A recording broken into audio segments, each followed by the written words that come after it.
वर खूप चालू आहे, त्याच्याबद्दल या फक्त 2 ओळी आहे। वो चाहता है, वो चाहता है मेरा निशा मिटा देगा,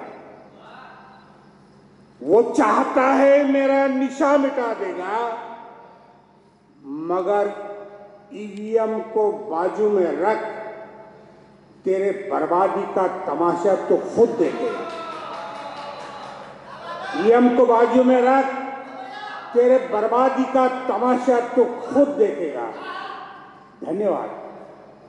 आता माझ्या 4 ओळी आहे माझ्या कार्यकर्त्यासाठी। बघा कार्यकर्त्यांनी कसं सजग असावं।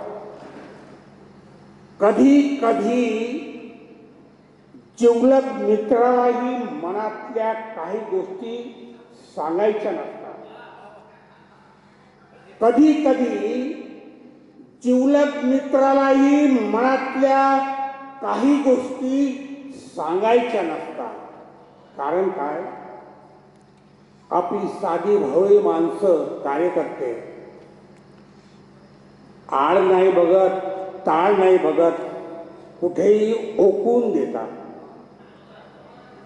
आपली माणसं कुठेही ओकून देतात, ते ऐकतात, सावध होतात आणि अचानक एखाद्या मध्यरात्री आपल्या वस्तीला आग लागते। अचानक आपल्या वस्तीला मध्यरात्री आग लागते।